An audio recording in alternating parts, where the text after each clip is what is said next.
Like I knew that mic stand was not long for this earth. Yeah. How did you react? Did you cry or did you say the F word? I think I might have said the F word under my breath. To be honest, it's like been a long time coming. So it was like more just like the quiet acceptance of like a long known fact that something was destined to come to an end very soon. In my Yeah. heart of hearts, I already knew it was gone. I already knew that mic stand was dead. Yeah. Dead mic standing. Yeah. You look like you're um kind of relieved. I mean, I'm sorry it's gone. I'm sorry for you. Ah, fuck that mic stand, man. I can do better. But I gotta be honest, you look a little relieved. Well, this is what it's like when you have things in your life that go through this phase. All these kinds of changes can be hard for everyone. Yeah. Mic stands, computers just straight up dying. You ever had a hard drive fail just completely No, on you? I've heard about it. It's a tough one. I I like that can't we're color imagine. Handkerchief Dynasty. I'm here. I'm, as always, your secret professor, joined by my good friend, the High Priest of Orther's Magic. We're color coordinated today. How did that happen? That's much more planning than we usually manage. Well, I think this is pretty much the only shirt I wear. So it was just a matter of time before, like, only one of us was changing shirts, So it was kind of just a matter of time. We both look like extras in Alien 3. Remember Alien 3? Don't you think so? A little bit? I think that's kind of why I wear this shirt so much. This is my favorite shirt because I look like an extra in Alien 3. David Fincher's directorial debut, if I'm not mistaken. Yeah, it was pretty good. It was a cool movie. Oh, it's so dystopic. Awesome. It looked amazing. Yeah, the shirt's fantastic. Just fantastic. What is that mug you got there? It's a Beatles mug. The print on the Beatles mug is the cover of the anthology. Remember their anthology series? Mm-hmm. Yeah. Those double albums? Yeah. Anthology 2. That was the one where they released Free as a Bird, and I think like Real Love was the other like new song that got released from the vault. Yeah. Well, I remember that era because that was when we were like kind of like teenagers. That was like a really big. They fucking advertised the living fuck. Yeah. The Beatles were back. Yeah. It was cool. We basically lived through Beatlemania, you and I. Well, like an echo of it. Nope. No. Beatlemania 2. Beatlemania 2. Well, maybe that's what the Oilers playoff run will be like this year. It'll be like a form of like Beatlemania in like a hockey guise. I think it could be Oiler Mania. I think we have the right pieces for it to become Oiler Mania 2. I think we have the right pieces. I think we have the right pieces to get eliminated in the first round by Toronto. That's what I think. Oh boy. You've entered full. I knew this was going to happen. What do you want? Entered full? Just wait. You saw the trade today, right? I know, but trade deadline's not over yet. Like I knew that as soon as we got close to trade deadline, you were just going to like go off the rails. If a move like this is Kenny Holland we're dealing with. He's not going to make any moves the night before. He's in bed dreaming of vacuums. He's not going to make any moves. Wow. He was former vacuum salesman. He sold vacuums? Yeah. You haven't seen the Kenny Holland vacuum interviews? Jesus Christ. My gosh. You got to see them. They're amazing. Yeah, he did a period break interview where he talked about how he sold 9 Electrolux vacuums in one day. It was That's probably bizarre. There's no way he had a better day in his life than that. Anyway, there's no way that Kenny Holland was going to make moves the night before on a Sunday night. I don't think so. No. Sales is a pretty good preparation to be like an NHL general manager. Yeah, because I think I've also heard if you want to have in terms of the most fun office parties, it's always the sales department apparently, because they're people. They got to be people persons. They got to be talkative. They got to be charming, charismatic. They're a fun bunch. I mean, probably sucks that you have to sell whatever it is you're trying to sell, but at the same time, it beats being a curmudgeon or some kind of weird hermetic No, it like doesn't. loner, you know. You take that back. Did I introduce you? I had a fresh. I think I wrote a joke for my intro for you this episode, but I didn't use it in the intro. So what episode are we on now? Like 127, Handkerchief Dynasty. I'm as always your secret professor, joined by my good friend and purveyor of delicious artisanal sacrilegious meat, High Priest of Oilers Magic. Did you watch the game? I kind of promised we wouldn't talk about it. It's like it was just kind of a scheduled loss. Third and four, right? Yeah, it was a really horrid experience for not because of anything to do with that game, really. I watched it up until, it was 4-0 pretty fast. Yeah. And I think that's where I tuned out. But the whole thing just kind of stank to high heaven. Yeah, it really did. This break is coming at a good time. I think that was that Flames game, that whole, like everything with Colby Cave, all of it was just so awful. That felt like it really, if the Oilers had to take a pause near the end of the season, this felt like a really good time to take the pause. Like it feels like they kind of need a break after that shitstorm is how I felt. After getting their like asses kicked by the Flames? Like, do you think it's like better to like have that bad taste in your mouth so you work extra hard, you're hungry coming back? I don't really think, I know they can play better than that. The Oilers aren't a bad team. Like that ship has sailed on me. The Oilers are a great hockey Yeah, they were just exhausted. They were an exhausted bunch. In every possible way. Yeah. They were exhausted. So they were like emotionally exhausted, physically exhausted. Yeah. So I don't exhausted. really think... What are the other ways one can be exhausted besides those? Which ones did you say? Mentally, physically, spiritually, emotionally. Okay. What other ways? What other ways can one be exhausted? Extremely. Exhausted of ideas. Yeah. All right, I think there's actually no other ways. So you think the break is good? We got a pretty mammoth break, right? Yeah, but I think I don't think there's any need to have. I don't think they're going to come back with a bad taste in their mouth, or this loss is really going to rankle them.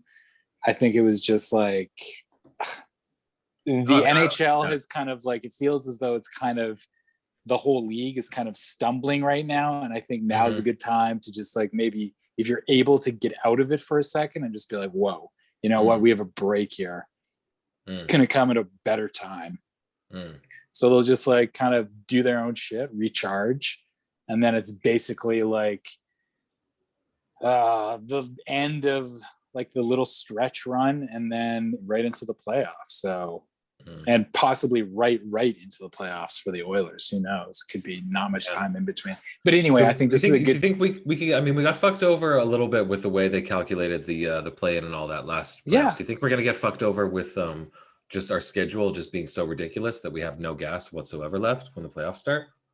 Because that would be a good way to screw the Oilers if you wanted to.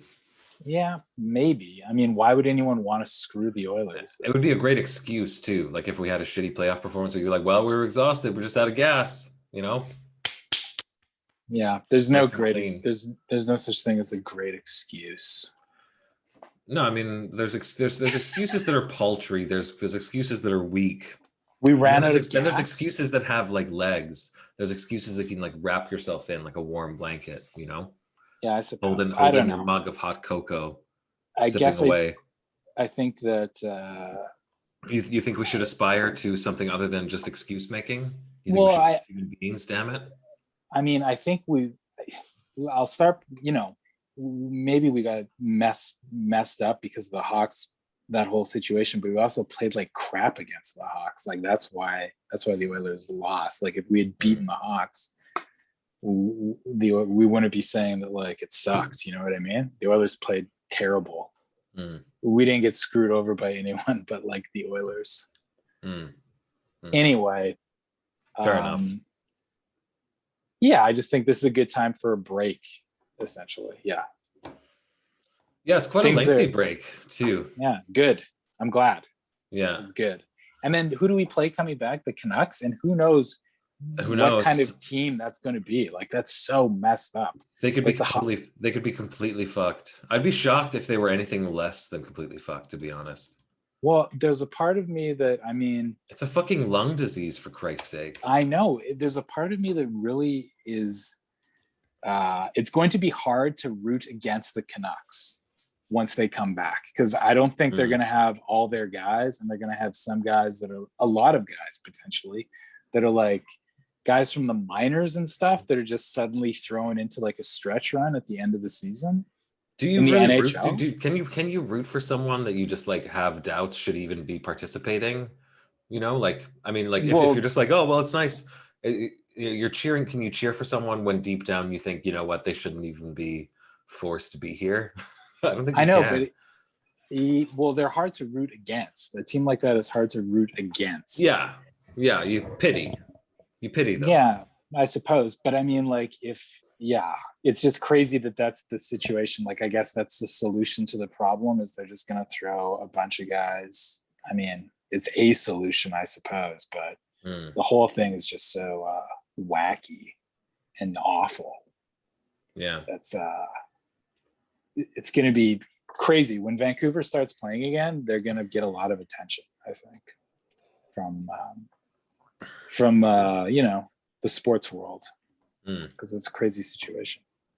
Oh, they definitely will. They definitely will. Like even more than some of the American teams that I got shut down for sure, I think. You know what? Oh, damn. Look at that. 1 hour ago, Sabre sent Hall Lazarda Bruins for Bjork.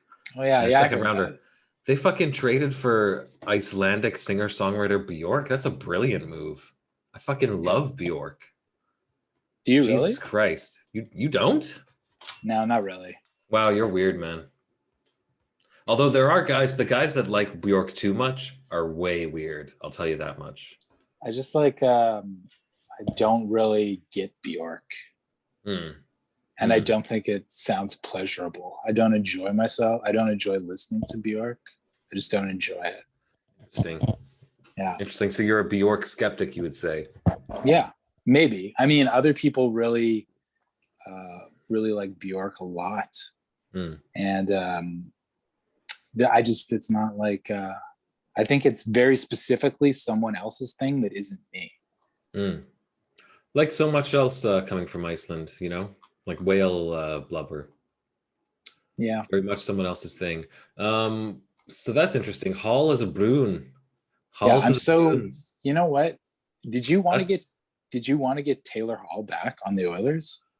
I don't really give a shit. I want a skill forward. If it's Taylor Hall, fine. But like, I think the whole thing about Hall, it's like dreaming of getting back with that ex that you always secretly liked a lot or whatever, or something, you know, that you've like been holding a torch for. Like a lot of people have been holding a torch for Hall that I think is like quite ridiculous. At the same time, it's understandable why you would be prone to do so, but like thinking that you can go back and make that work again, I mean, I'm not so sure. I mean, that's what I think too. But I'm not close to it for sure. No. Yeah, exactly. Yeah, it's funny too. Like the Bruins got him for pretty much nothing, right? Well, Bjork. I mean, some people really like Bjork, but I don't find. But and like what, a second rounder? Second rounder, and they retained half the salary. Yeah, that's not much. No, we don't have a second rounder though. So, and then what do you think of what is it, Foligno? How do you say the guy's name? I've never been able to say his name. Who gives a crap? Nick Foligno. Nick Foligno. He's been like near, like he's put up some serious points. He's a player. I mean, like Toronto's pretty fucking stacked up front, man. Yes, they are. Yep. Well, they're going, like, they really think they can do it this year. They're going for it. It looks like they really think they can do it this year. And to be honest, I think they might have a pretty good case, you know. And I wonder if, because like the Oilers, like, Jesus Christ, like we are still in like heavy Jenga mode. We're like 3/4 of the way through a game of Jenga with the bottom like 2/3 of our roster. You know, we've like pulled the pieces out. We're like, well, maybe this one can go here, and then this one. Maybe we can put Archibald on the top line for a bit. It's like eventually, you know, you have to fucking like, you know, have a solid foundation. And when I see Toronto making that move, it gives me pause a little bit. It makes me wonder if like Ken Holland has to decide if he thinks they really can truly make some noise this year or not. Because honestly, I mean, maybe he gets a Glendenning for like nothing, for like a fourth rounder or something. And Yeah, I that's, guess. but like, I mean, it is also true that it's pretty rare that that a free agent or the trade deadline acquisition is like super super huge necessarily. Although it's kind of hard to like delineate between the contribution of like one guy and everyone else. Totally. So, um, but yeah, I think if, to not be worried about Toronto at this point would be a miscarriage of justice. Do you think the Oilers, like, does it ever kind of freak you out that like sometimes it feels like the only, I mean, I guess there's Darnell Nurse as well, who's incredible. He's had such a great year, but it feels like Mm. the only two guys we have are like Connie and Try. Like, does that ever keep you up at night? Sure. Yeah. Yeah. I mean, because you worry like why if we can't for some reason get the like jacks and queens and tens to like fill out the royal flush Yeah. when those things should be reasonably easier to acquire, then it's just like, well, yeah, sure, I started with ace king, but like I didn't fucking hit any cards. Like it's like super disappointing. Or it's more like losing with quad kings to quad aces, you know? If we don't build a championship team around Connie and Dry, that will be like playing in a huge pot for a poker Right. and losing to quad aces when you have quad kings, you know? Because you're like, oh Right. my God, oh my God, oh my God, oh my God, this is so amazing. This is so amazing. Holy shit. Real oh, what? What happened? And there's no bad beat like a jackpot or whatever. Have you heard about that? Like casinos do that, I've heard. No, I don't know. It's like if you lose a really big hand like that, like if you lose a hand with a really good hand, like something Yeah. like a, then there's like a rolling pot that like accrues over time. So it could be like 10 or 20 grand for like that'll build up over time. People will go to the casino because they hear it's like built up to a certain amount. It's weird. Oh, so, and you get that if you lose? If you With a good enough lose a big hand. hand? Yeah. Wow. Yeah. It's interesting, eh? Very interesting. Yeah, it's weird. It's the kind of thing like dirtbags and people up at like 3 a.m. regularly are thinking about a lot. So, I mean, are you?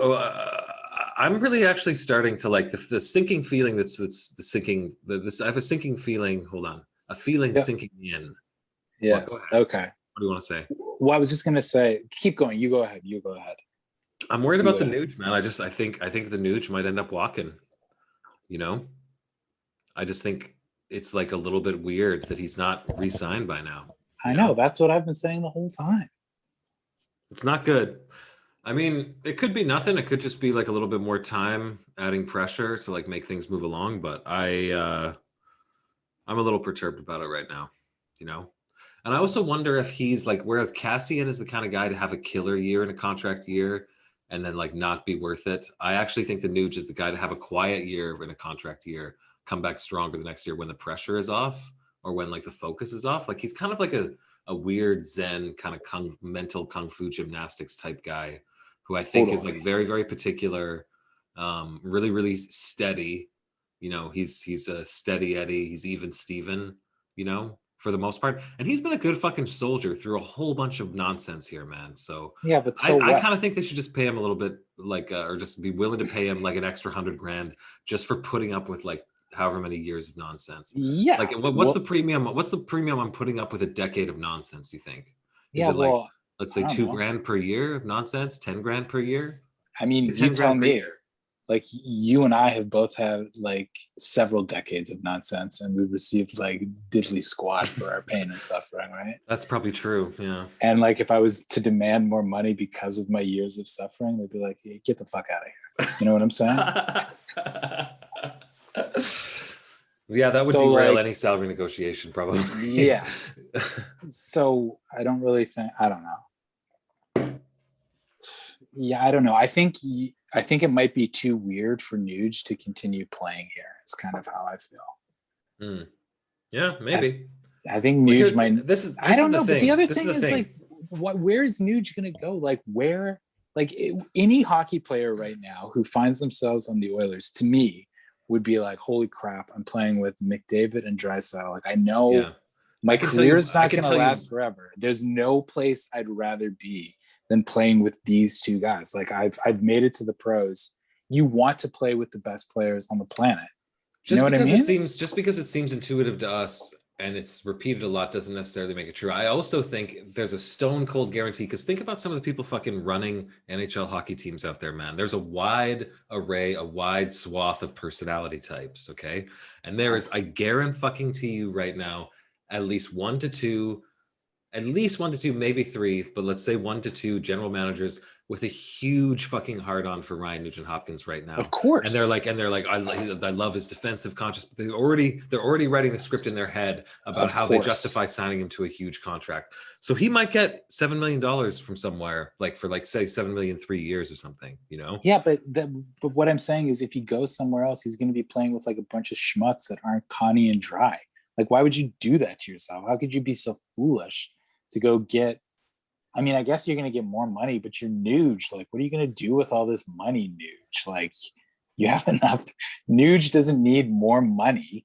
He needs Stanley Cups. Like, he's Nuge. He needs rings. That's the only thing Nuge needs. I think you should be his agent, actually, because like the way you're pitching it, the way you're like framing it is really, really clear to me. Like, I feel like if you were my agent, because you're breaking it down to like the level of like a 2-year-old. You're like Sally doesn't need bread. Sally needs apple juice. Okay. Yeah. Nuge doesn't need money. Nuge needs rings. Nuge needs rings. Nuge, I'm sure you're watching Nuge. So, like, let me know. I'll be your agent, man. I mean, you're taking like less than the regular rate, I think, for sure. I do it for Nuge. For Nuge, I do it for free. Wow. It's a bold statement, ladies and gentlemen. Yeah, well, for Nuge. I think he could. I just don't know why he would leave. It seems for any hockey player to be on this team and be like, well, they're going to pay me more. Be like, yeah, but I mean, like, you're going to not be having as much fun, like playing with the coolest dudes. My real fear is that we see something along the lines of Nuge walking, or we end up trading him for like a middling pick just for his rights in the summer, right before he walks. And Yamamoto continues to kind of regress, and we end up being like, dude, like we don't have any fucking wingers to play with these two guys now. We got like Jesse Puljujarvi, who's like, maybe he'll be like a 30-point player next year if we're lucky. No, I don't think so. I think Jesse's I think he's like great. I think he's going to get better too. Yeah, I know, but as Oilers fans, we're perpetually counting our chickens before they hatch. And like, I think it's potential that some of our chickens who have yet to hatch in that top 6, we could really end up being like, guys, you know what? We got no fucking chicken at all here. It's breading, you know? Well, that's what I was telling you. Like, that's why it's an indeterminate puck of gristle. It's like we're eating at like a North Korean restaurant. It's like, it's bad, guys. That's why I asked you if it ever keeps you up at night, wondering, like, do you sometimes ever think to yourself, like, geez, at the end of the day, like, we only have like 2 guys. You know what I mean? We don't right now, because we have Nurse, we have Smith.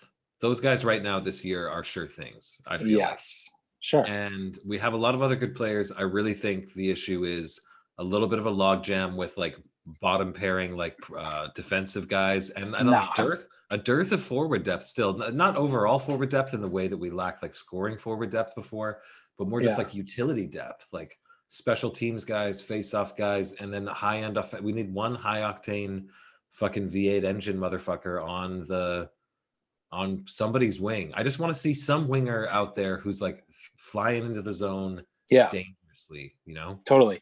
You know what? I would bet dollars to donuts that the Oilers pick somebody up tomorrow. I was saying that, like I've said before, that I don't really think they should, but I think they're going to do they're going to do something tomorrow. I think they acquire a depth piece at the very minimum. Ken Holland is like, he knows the situation he's in. Like, he's no dummy. Like the Oilers every year, if you have McDavid and Draisaitl in your... Ken Holland's been in vacuum sales, okay? He's no dummy at all. You don't fucking sell 9... What was it? 9 Electrolux vacuums, I believe. Don't quote me, but That's I'm got pretty to be sure. the best day. That's got to be like just hitting the jackpot on every slot machine or something. Like what a day. Yeah, 9. I bet he was wired as fuck. I bet he like didn't sleep that night. He's like 9, 9. And then Yeah. like the next day, like he sold none. Yeah, Yeah. no, then he went on a huge a huge cooler. Yeah, a huge cooler. Nicely Yeah. done. I just What is think it? like What if you're percentage Ken chances? Holland, What percentage chances do you think he makes a surprising move tomorrow? mm, What percentage chances are you surprised? 0%. Yeah. 0%. Yeah. Okay. All right. But something, just because if you have those two guys, like every year with those two guys, you have a real shot at going very deep in the playoffs, right? Like you have two superstars. So there's always got to be like you have to roll the dice with those guys. Like you don't want to stand pat, I don't think. No, I don't think so either. Despite your previous protesting my quote unquote send a message to the team rant. Yeah, I mean, I don't think. Yeah, it's not about sending a message. It's just about giving them a little push. A No. little more like someone can win a fucking draw, man. And like for fuck's sakes, this merry-go-round with the forward lines just constantly being like in a jumble. It's like I'm a fan of crossword puzzles, man. But at a certain point, you got to fill out the fucking squares and like walk away. You know, like the puzzle has to be completed at some point. Well, are you saying like dropping Connie onto different lines, like through the lineup and stuff like that? No, Or I'm like, just saying we need to figure out if we can't figure out our 4 forward lines on like a semi-regular basis, we need to get some players in here that we can fill in that work instead of just completely trying. Like, I mean, I'm all for permutations and combinations, but it's been like eon flux all year, you know? I mean, which wasn't even a good movie.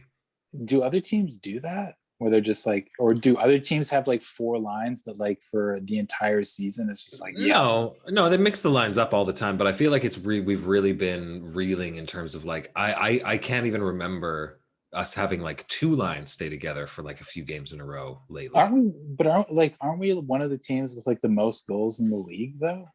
Sure we are, but like our overall like, you know, it's more than just like we got to defend. There's like even strength play versus power play and stuff, you know. Like I'm not sure how we had even strength goals. I think we've got a lot of even strength goals. Because I know we're second on the power play right now. Yeah. Who's ahead of us? Toronto? I think so. Yeah. Yeah. PP, big PP. Why don't we start the wind down procedure though, bro? You got any other admonishments or any advertisements for any of the sacrilegious meats coming out soon? Artisanally selected and handcrafted.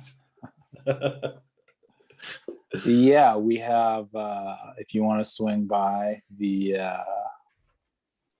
tower that I'm in.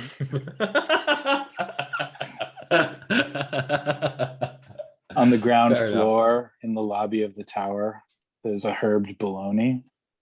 Oh, that's nice. Yeah, very nice. Very nice. There's also some buns down there.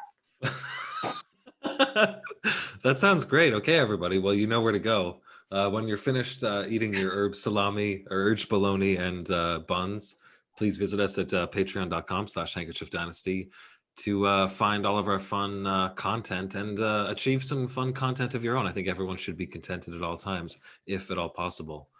Only for $29.95. Okay, man. Well, I look forward to trade deadline day. Everyone cross your fingers that we wake up to a nice present under the Oilers Christmas tree, so to speak, on deadline day. Remember that you are fans of the Edmonton Oilers, and that counts for something. Okay. I'll catch you mañana, bro. Thanks for talking. Okay, I'll see you later. Thanks for listening all. Bye, everybody. Okay. Bye.